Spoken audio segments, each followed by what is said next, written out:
Medical physiology lectures. आज हम पढ़ेंगे पेरोक्सीसोम्स के बारे में। ये सेल ऑर्गेनेल है और बहुत ही इम्पॉर्टेंट इसका एक फंक्शन होता है, बिकॉज इसके पास एक बहुत इम्पॉर्टेंट जो है कंस्टिट्यूएंट्स होता है।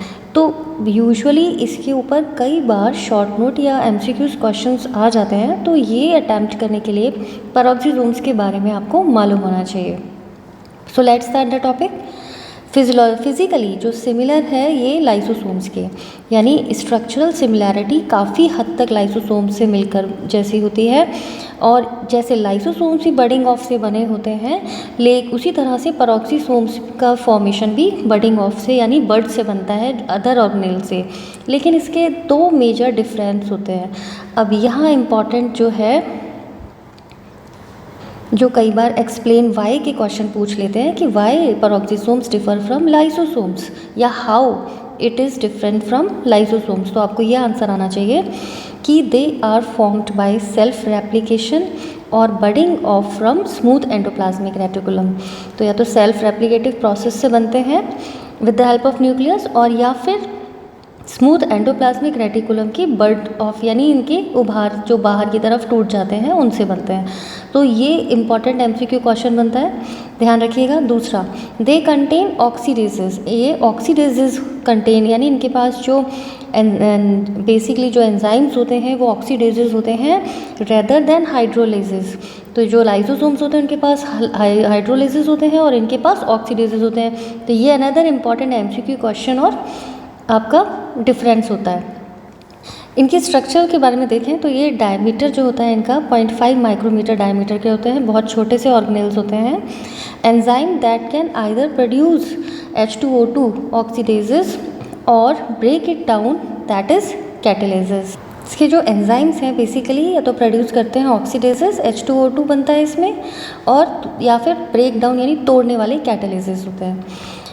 पेरोक्सिन्स क्या होता है, कई बार इस पे वन लाइन क्वेश्चन पूछ लेते हैं। पेरोक्सीसोम्स देखिए, unique signal sequence of protein. Unique signal sequence होता है जो प्रोटीन्स का, जो कि डायरेक्ट करता है पेरोक्सीसोम्स को, यानी पेरोक्सीसोम्स के फंक्शनल एक्टिविटी के लिए बहुत इंपॉर्टेंट होता है और उसकी स्ट्रक्चरल एक्टिविटी के लिए इंपॉर्टेंट होता है। They are known as पेरोक्सिन्स।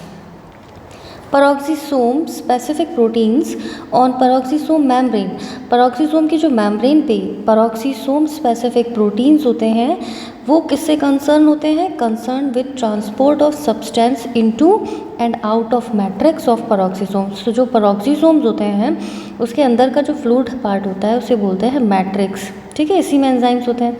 इसकी जो मेम्ब्रेन होती है इसके ऊपर स्पेसिफिक टाइप के पेरोक्सीसोम स्पेसिफिक प्रोटीन्स होते हैं, ठीक है।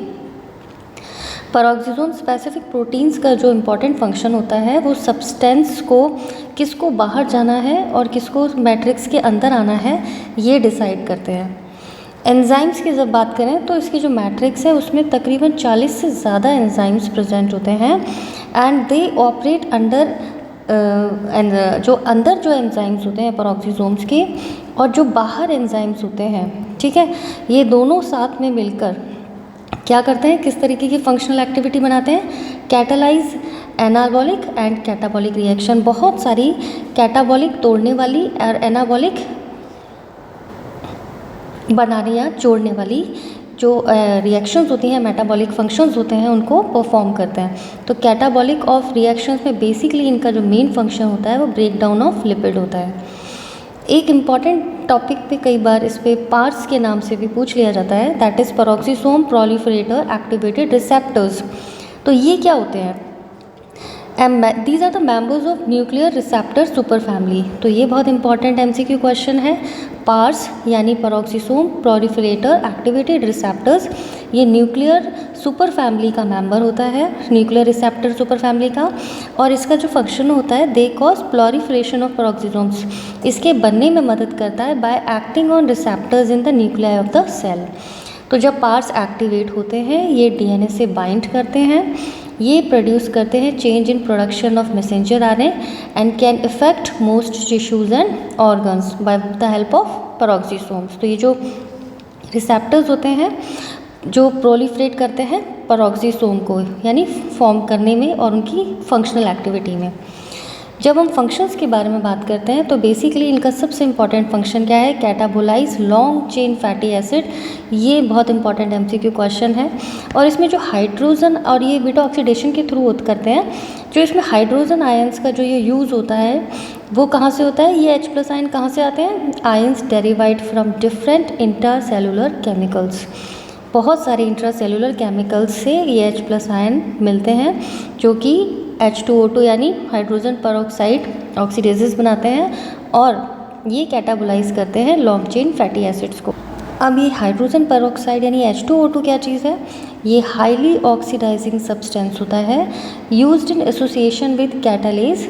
ये अनदर एंजाइम जो प्रेजेंट होता है उसके साथ ऑक्सीडाइज करते हैं many substances that might be poisonous to cell, और जो सेल्स के लिए पॉइजनस सब्सटेंसेस होते हैं उनको ऑक्सीडाइज करके डिस्ट्रॉय करने का काम करते हैं। तो सबसे इम्पॉर्टेंट काम लॉन्ग चेन फैटी एसिड को ब्रेक डाउन करना, दूसरा पॉइजनस सब्सटेंसेस को किल करना जो कि सेल के लिए हानिकारक होता है। So this is a small chapter on peroxisome, but इसके थ्रू आप इसमें प्रेजेंट होने वाले रिसेप्टर, इसमें प्रेजेंट होने वाला एंजाइम्स, इसके स्ट्रक्चर, इसका डिफरेंस फ्रॉम लाइसोसोम्स और इसके मेन फंक्शंस को बता सकते हैं। So I hope you would like the chapter. Please like and subscribe my channel. इसी तरह के मेडिकल फिजियोलॉजी के चैप्टर पढ़ने के लिए हमारे साथ जुड़े रहिए। Wish you all the best, good luck to you. मेरे नोट्स टेलीग्राम लिंक पे अवेलेबल है, आप ज्वाइन कर सकते हैं। Thank you.